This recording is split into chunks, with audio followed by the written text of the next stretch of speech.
Welcome to Wyecliffe in Conversation with myself, Ben, and my colleague Katia.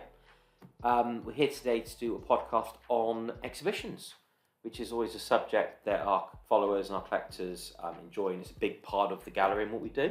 It absolutely is. I mean, we've been here, obviously we've celebrated our 20th anniversary, and I think many of the highlights we've had here are actually the shows and kind of rallying around them, and they've absolutely transformed over the years from time when it's just the physical space at the front, and then as we've developed, and I think our ambitions have expanded enormously, and we've got some really interesting questions that we've been posed by our followers on social media, as you say, and so we thought we'd cover it in this podcast. Yeah, we thought we'd reach out to the viewers and just ask what they'd like to know. Yeah. So I think you've got some questions there. I do have some questions that you guys have kindly sent in to us, and I think the first one is actually a really, really good starting point, which is, why do exhibitions at all? It's quite interesting as a gallery because traditionally galleries have always done exhibitions, and I think when we first started in 2004 we just didn't even consider not doing them. It was just a format that we followed, and they do a number of things. One, they engage our audience with the gallery and the artist. So lots of people pop in the gallery to have a look around, but it's the one time of the year that you can get all your collectors in the gallery at the same time, meeting an artist, engaging with our team, and they're a real focal point of our year. So much so we plan all our marketing and our different ventures around our exhibition calendar, don't we? We do indeed. I mean, we didn't come up with the format with exhibitions. It's been there for a long time in terms of art history. You think about the Impressionists and kind of like, the salons that they used to host. And I think the biggest thing about exhibitions is the fact that they are an opportunity to bring people together, as you say, actually create the art community in person. And we know that a lot of our collectors have made friends at our shows, either both online and in person as well. But for us, that sense of community, I think, is what it's all about, because often the artist is just sat in their studio each day, and it gives them the chance to come and actually meet their collectors. Likewise, the collectors actually ask the questions about the artwork that they've been collecting, or if they're considering making a purchase, also means that they can ask directly without us kind of coming between them in a way as well. Yeah, it's interesting. When we interviewed David Renshaw a short while ago, it's his highlight for the year coming down for his exhibition. He's in his studio and he loves to paint, but what he said is to walk into the gallery and see a year's worth of work in front of him on the walls. It's just really interesting, and seeing the way his collectors engage with the works, because it's lovely for an artist to be, another one's sold, but to actually be chatting to someone, look at a painting, saying, I have to buy this because of this, it reminds me of my granddad, this is very near to my heart because it's a view from where I grew up, what's like where I grew up. To get that emotional connection from the artist and their collector, their viewer in the gallery, I think it's really important for the artist to actually, the whole 6 months, 12 months of being in their studio working is for a really good reason. And it's that the exhibition passes through to the artist. I think so. But also, I mean, David Renshaw also said he feels tired when he looks at all of it. It's an opportunity to stand back and go, wow, I created all of this as well. Well, his work particularly, because it's so fine. Oh, it's so intricate. Yeah, when you see his work in person. But no, to just see the way people engage with the work. When we've had the Kerry Darlington show, obviously Kerry's an artist that does these beautiful abstracts, massive abstracts, but she also does very, very fine portrait work. So to actually be engaging with the audience, how they engage with that work, the questions they ask the artist as well. I know many artists worry about what questions are going to get asked at exhibitions, if they can know the answer. But I think every show we've done, at the end of it, the artist always leaves feeling so fulfilled and just haven't had a great time. I think so. I think that something that's particularly important about the exhibitions that we collaborate with our artists on is also the fact that it gives them the opportunity to put together a body of work that may have a theme or an overriding idea behind it, or in an ambitious sense, they might have an idea that they've never tried before and want to exhibit for the first time. So David Renshaw, his first solo exhibition was the opportunity, that was where he showed his Northern Romance for the first time, and then that has become one of the most important parts of his work. We've just had Becky Smith, where obviously the UV reactive layer introduced an entirely new dimension to her work. That was really cool. When we turned the lights off and got the glow, really cool knowing. Exactly, but I suppose we should probably explain as well for those that may not be as familiar with the way that we run. Some galleries do go from just event to event to event to event, and then there's a turnover between those. You know, when you think about the public galleries and museums like the National Gallery, the Tate, you know, they have the standard displays and they put on specific events. For ourselves, we have our beautiful triple space gallery and then the studio that we're sat in here. And day to day, we have a combination of artworks up on our walls, which viewers, passers-by can come in and see, and that represents some of the 90 or so artists that we represent, right? And then at moments throughout the rest of the year, we will then put on, the gallery will transform into one particular artist's vision.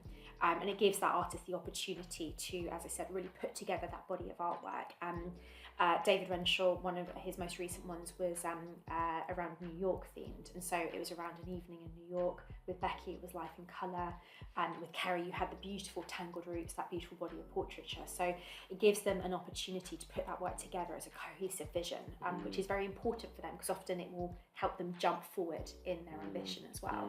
That's true, and I remember the Louette show with the we turned the warehouse into basically a video, like a blockbuster video, but with an altar to Celebrity, the giant Twiggy.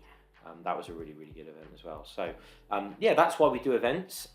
We all look forward to them, the whole team look forward to them, and it's just something that we've never not done. No, exactly. But I think we obviously adore the events, but it's important that they're successful. So what our next question was, what makes a successful exhibition?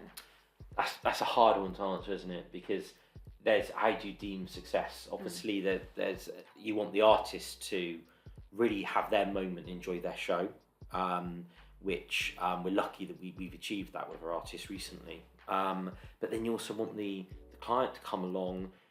If someone comes along and has a great time, that's successful. But then if they can't find a painting that they want for their home, does that make it unsuccessful for them? So there's different measures of success.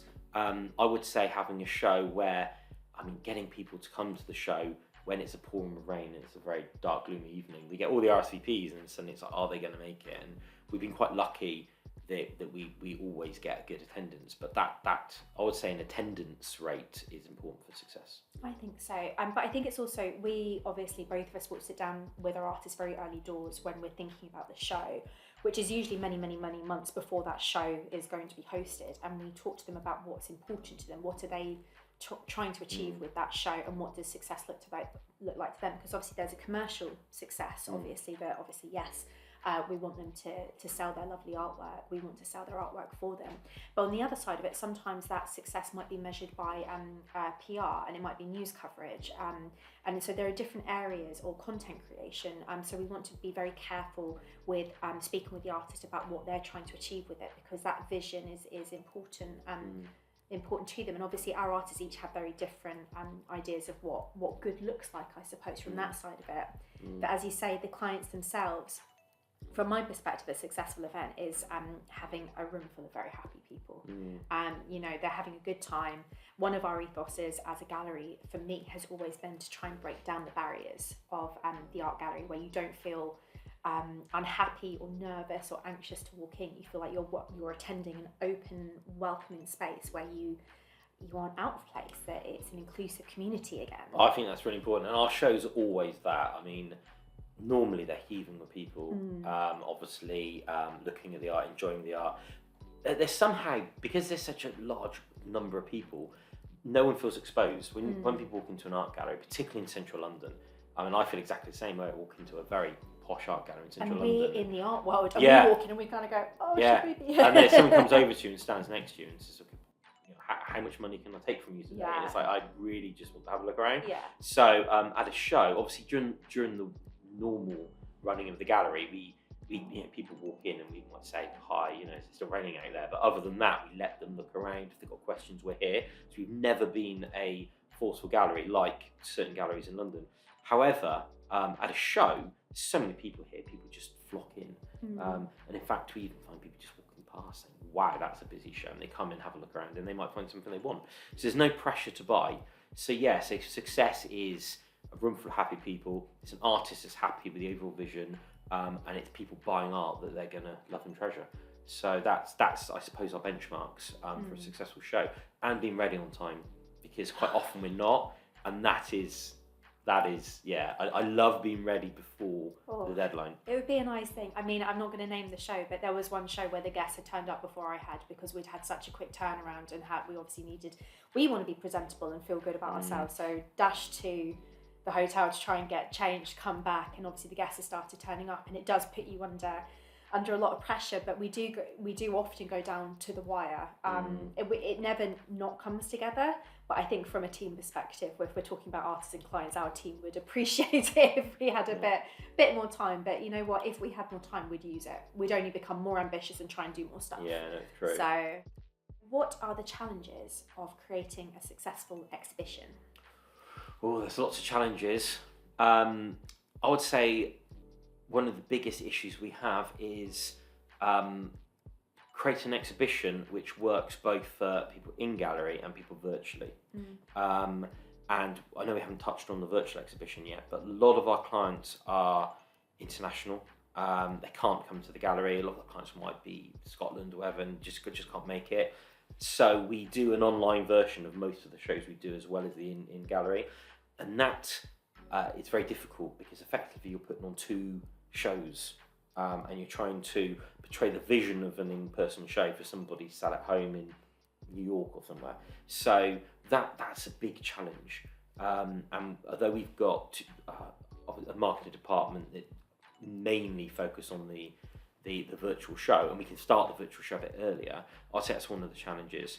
Secondly, it's getting the artwork from the artist, because the artist obviously wants as long as possible to finish the pieces before the show, but we need the artwork weeks before a show in order to photograph it, catalogue it, get the videos of it, particularly if it's going to be shown online as well.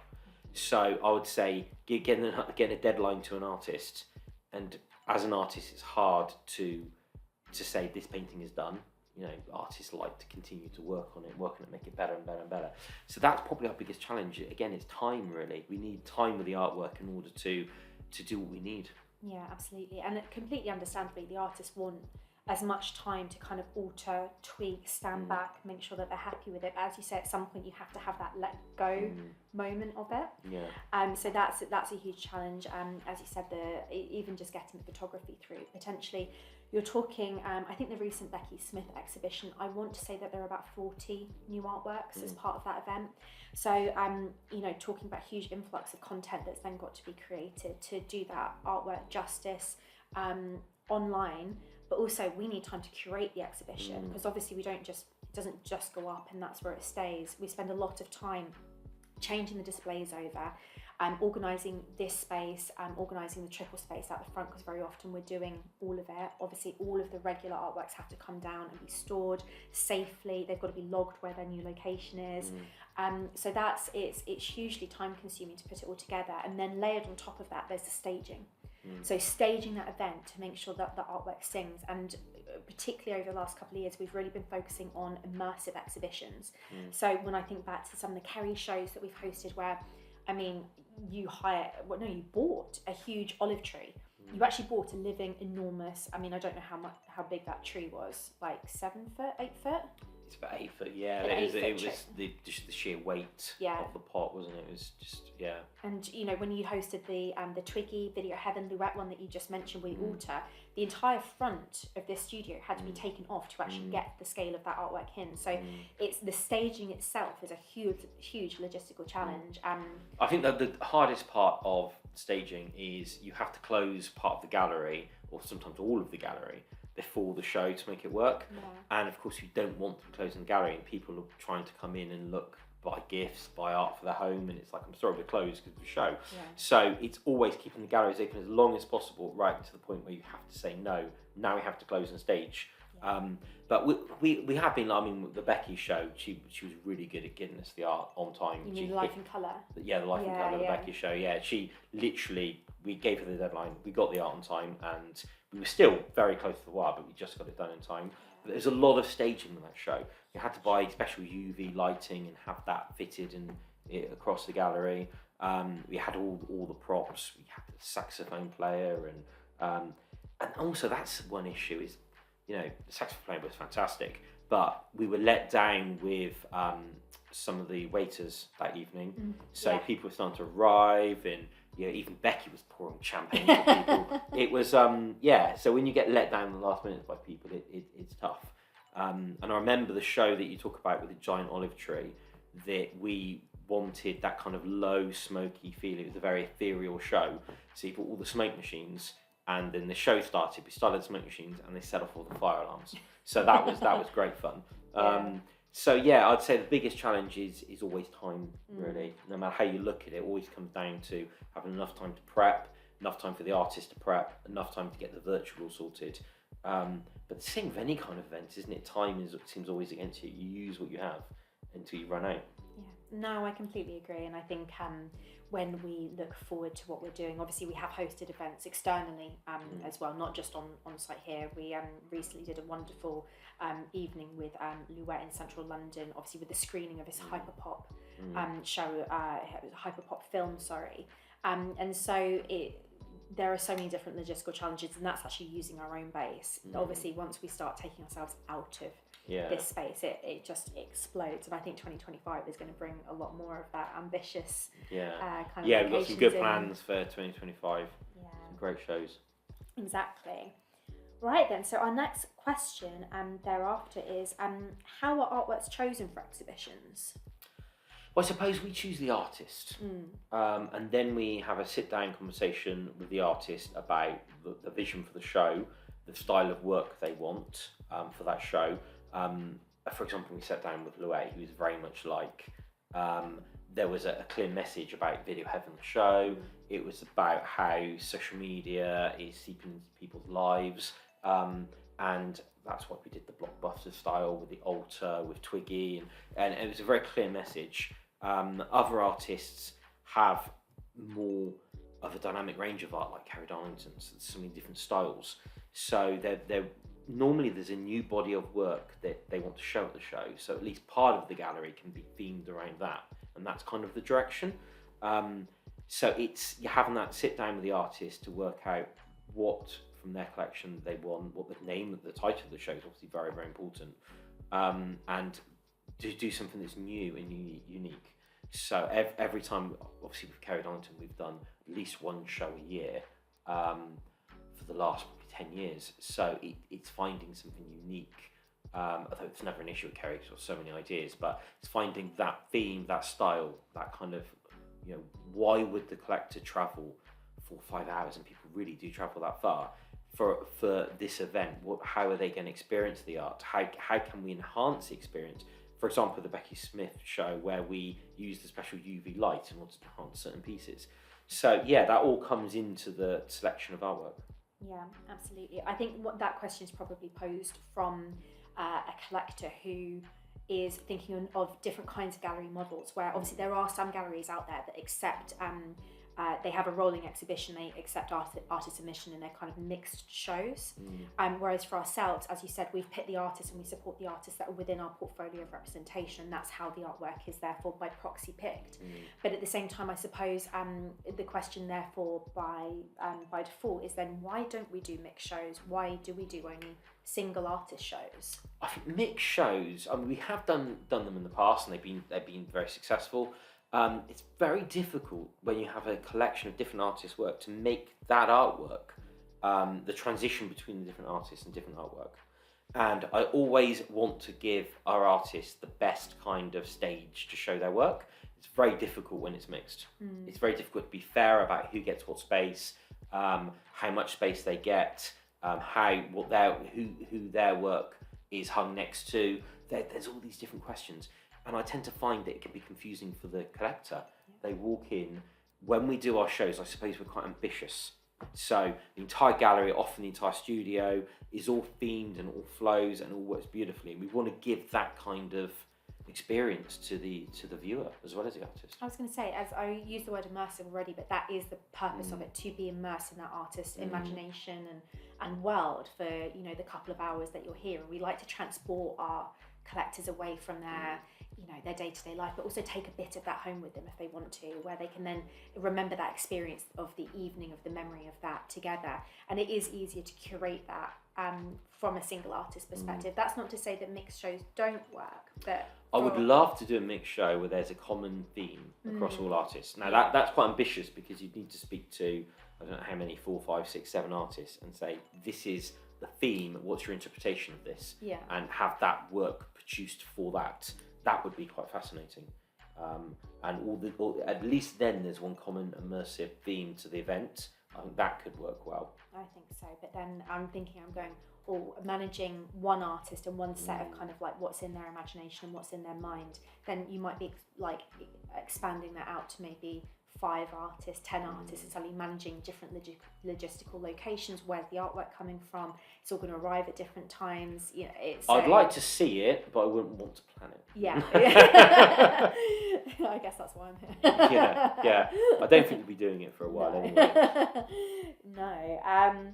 So, this is a really good question actually, because obviously virtual exhibitions are something that I think not unique to us, but we have continued them on since their inception, which was around the time of COVID. But this question is, how do virtual exhibitions work? So if you've never attended one, what should you expect?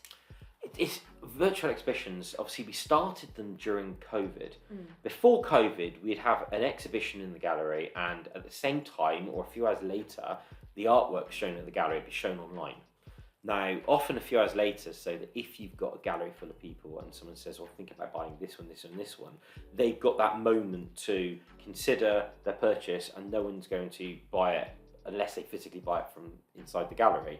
So, and they could see who was looking, and you'd find yourself, you've obviously been at galleries before COVID, where you'd see people protectively next to a painting saying, we're going to get this, we're just discussing it. And they'd be trying to get people to move away from it. But it's so there'd normally be that moment where they've got the freedom to choose what they want, and then the collection goes online. During COVID, obviously, we couldn't have the in-gallery shows. We had to do it virtually, and we had to make it work. And since then, we've been doing pretty much both. So it goes live online, so that a Becky Smith collector from New York has the same chance of buying something as somebody that's travelled to the gallery, which is much fairer. But it creates such an issue of things selling from in front of people. And that's one of the issues we've got. But we've actually kind of lent into that, made it more exciting. Because at any point, obviously all the devices of the show, they all go ka-ching when there's an order. So people are in looking at stuff, they can hear all the ka-chings. Suddenly they actually buy select what they want to buy. So I would say that the virtual exhibition has changed the way a normal exhibition runs, but actually being able to host both at the same time is very difficult. It's very challenging. What to expect as a viewer that goes to that show is a way of trying to get the same immersive experience from just a computer screen or an iPad or an iPhone that you'd get in the gallery, and that's difficult for us to translate. And I'd say the way we've done it recently is by using video. Video works well. So you'll get an entry, a welcome video, normally by the artist and with a team in there as well. They will discuss the collection. Hi everybody, welcome to my first ever virtual exhibition. I've been working on several new pieces for the show, including some figurative works and also my very last Alice in Wonderland piece, which is called Alice in the Rose Garden. Good evening and welcome to the Wyecliffe Galleries. We're so excited that you're here joining us this evening for what is an unprecedented second event with Kerry Darlington this year. Hi everyone, welcome to my virtual exhibition of Light in Colour. I'm so excited to share a whole new collection of works with you. This time I've even added something a little extra, which is a new element to my work, which is UV reactive paint, which will sit alongside the glow-in-the-dark paint. Hi, I'd like to welcome you all to my first ever virtual exhibition with Wyecliffe Galleries. It's titled Life, Love and Magic. I've been producing many works over many months. I'm really excited to see them all. We're also unveiling 4 brand new boutique editions. Hope you really enjoy viewing the pieces. Thank you. You'll then go through to see the different products it released on the night, with which we did really well with the Kerry Darlington event. You're talking about the recent one, the second start to the Right Straight into Morning launch, which was obviously Return to Neverland. Return to Neverland. That I think the virtual show did very, very well, yes. because we had so much video of Kerry talking about the product, why she painted, the inspiration, and those videos. I think the clients really appreciated just getting that insight into Kerry's mind. I'd like to introduce my new piece. I've really enjoyed painting this piece and revisiting London and the children flying over Big Ben. I decided to work in these muted tones because I think it matches the Return to Neverland piece, the new Peter Pan piece. As a child, I think even London was like a magical place for me because I didn't really visit it until I was a teenager. I had a beautifully illustrated book, The Wind in the Willows, which has inspired this piece. But I chose to keep the animals how I saw them in the book. In Peter Pan, they say, every time somebody says they don't believe in fairies, one dies. So, of course, you all believe in fairies. Obviously, people came to the gallery and they could, people like to talk to an artist about, but being able to capture that in video and present that to everybody virtually, well, that was really, really good. It was. So that was myself, you, Dan and Emily from our marketing team. We obviously went to Prestatyn to Kerry's studio to film that, and that was absolutely vital to, as you say, to the success of that show. And actually that gives you something that potentially you don't even get when you come to the physical show, because obviously we're not going to be screening necessarily a video. Sometimes at the shows there are Q&As, but not all of them. Sometimes there just isn't the opportunity, it's too busy. And so obviously our team going out onto the road to kind of provide that opportunity of filming so that our clients can watch it is absolutely vital. I think what worked well with that virtual exhibition is we had a proper meeting with the whole team here, not just marketing but sales, and we discussed what questions do they ask. So when someone phones up and they're interested in a painting, what questions are they asking of us and the artist? And we went to Kerry Studio, as you said, and we asked her those questions. So, we kind of put together a video of what people wanted to know and presented it to them. And obviously we've had so many shows of Kerry in the gallery over the last 10, 12, 15 years. And, for a few of those years, I was with Kerry, with people queuing up to ask her questions. We tend to find they ask similar questions. So I looked back on those questions and made sure that Kerry answered those in the videos. So it worked really, really well. It's probably our best virtual show that we've had, and those videos helped immerse people into that experience of Neverland and Peter Pan, and but I would say that it's still a different experience in coming to the gallery. Not saying that one's better than the other. Some of our collectors actually prefer the virtual, so they can quickly speed through the new products and get it first. So obviously, I tend to find when people come to the gallery, they might take an hour to walk around the entire space to look at the new releases, and whereas on a virtual, they tend to watch the video and then scan and then secure their favourites. So we tend to find orders come through thick and fast from the virtual, and in the gallery it tends to be the first hour's quite quiet, and then people start queuing up to make their decisions. Yeah, I think so.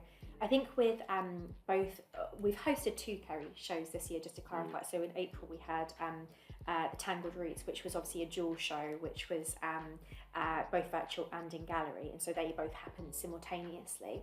And then obviously we had Return to Neverland, which was just the virtual alone. And as you said, they had different flavours almost because of that kind of one you had the live show taking place, and the other one you had the virtual as well. But I think the critical thing about those videos was the fact that you actually got to see Kerry painting the artworks, and so that's that's again something an in-gallery show can't necessarily give you. We have on occasion done the live performances from our artists. I think Kieran Louette came down here in 2019 and he gave us a live presentation of painting.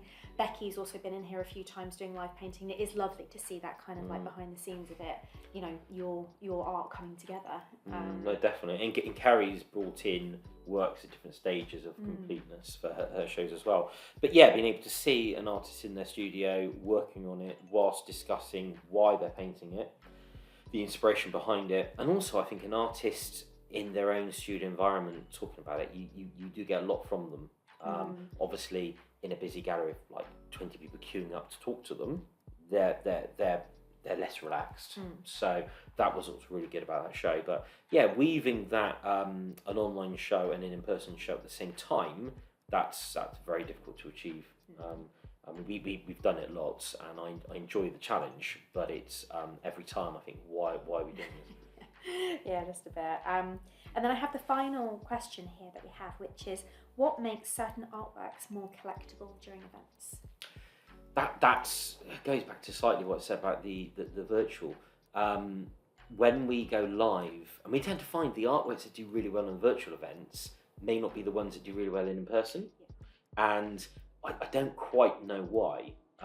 Often there's just a winner and we go, this is going to be the one that wins, and then we go live with the online event, and suddenly the orders start coming through and it's not that one. It's not what you expected it Yeah, to be. it's not what you expected. So it's hard to know. I would say the more sure we are of what the winning artwork or collection will be, the more wrong we are every time. I think what's beneficial to a collector at buying at an actual kind of exhibition is that they know that was the launch of that artwork, and it is it's the inception of that moment. They bought it from a comprehensive kind of body of work of a known collection. So that's always a nice thing from a collector's point of view. And as I said, they have that lovely memory of having been here. And often you will find that sometimes the title artwork from that show is the one that, as you say, is the winner, because it's the artist's preference. They've named the show after that one particular piece. So that can also kind of play into it as well, in the psychology of it. So if you have the Tangled Roots, people will often all zone into the Tangled Roots from Kerry Darlington. Suddenly everybody goes, right, that's the one that Kerry loves. So obviously it's a flagship piece. It also, I tend to find in the in-person show, it's where you cite the artist as well. So if you have an artist next to a certain piece that may not be the hero artwork of the night, we tend to find that the artist, people will be looking at it, speak to the artist may talk about that piece, and we sell that very quickly. Or if it's an edition, we sell lots more editions of that. Whereas the online, it's very, very strange. I must say it is an issue with an online show that people flock to the website. It launches at 7 p.m. and by like 40 seconds past 7 p.m, the orders start coming in. And whereas people in a gallery like to look around, meet Kerry, make a decision later on in the evening.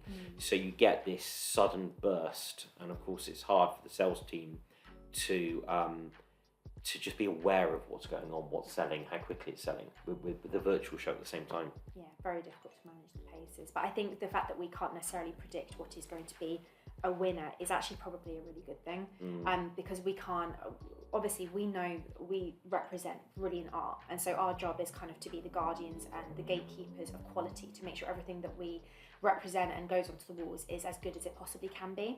But then it comes down just to taste, and what I love is not going to be what you love, will not be what that collector loves. But our job is to make sure that the variety is there, and that we give our clients with these shows a really safe space, with really, really knowledgeable team members, and with the artists in front of them, to make as an informed decision as they can about what they're going to be putting on their walls, and knowing that they're going to get that lifetime value from it, kind of whether it's in this property that they live in or the next one. And so I think that is the kind of true value of the shows, really. No, I think that's true. I mean, a lot of people go on nice holidays and say, I want to buy a painting from Milan or wherever they are to take back home to remember the holiday from. And it's the same with the show. They come to a show and they say, I had a lovely evening and I want something that I can look at in the future and be like, I was there. I suppose it's like going to a concert, isn't it? Yeah. People with singing, people say, I was there when this song was released, I was there at this famous concert. It's like that, it shows, and I think it's really nice. And when we go to collectors' houses, they go, I bought this from the Tangled Roots collection, I bought this from Becky Smith Life and Colour collection, so I bought this from the Luette Video Heaven collection exhibition. So it's really nice to give them that connection. Sure, and also gives them the credibility. It's like that exhibition makes it credible because it came from that show. Yeah, so that's why we do dedications as well. Yes, so I'm a big fan of allowing people to get dedications from the artists at shows. They're just too busy and too chaotic for artists to be signed on the back of paintings, because it would literally just be crazy. Particularly when you say dedication, you mean a handwritten note? Handwritten notes work really, really well, and a lot of our collectors will literally either keep them in a file and show people when they're looking at the artwork, as opposed to having to take the artwork off the wall and show them the back of it. Sometimes they can they stick the dedication to the back, but more often than not, they ask us to frame them and put them near the painting as well, which is a really nice way of doing it. So yeah, those handwritten dedications, it shows, and you get those whether you're in person or virtual. I think that works really, really well. Yeah, I agree. Cool. So brilliant. So is that all the questions? That is everything. today? I've been through the list. I mean, some great questions from Yeah, our it's collectors. actually really nice to get questions from collectors, what they want to know. And obviously, we'd love you to subscribe to the podcast. We'd love you to follow us on social media. And we'd love you to send over any questions you've got. You can do it in the comments. Or you can hit us up on our website directly, use any of our social channels. But going into 2025, we've got some really exciting shows. So if you subscribe and follow us, then you'll see the upcoming events that we've got, both in gallery and virtually. Can't wait to see you there. And thanks for joining us today. Brilliant. Thank you very much.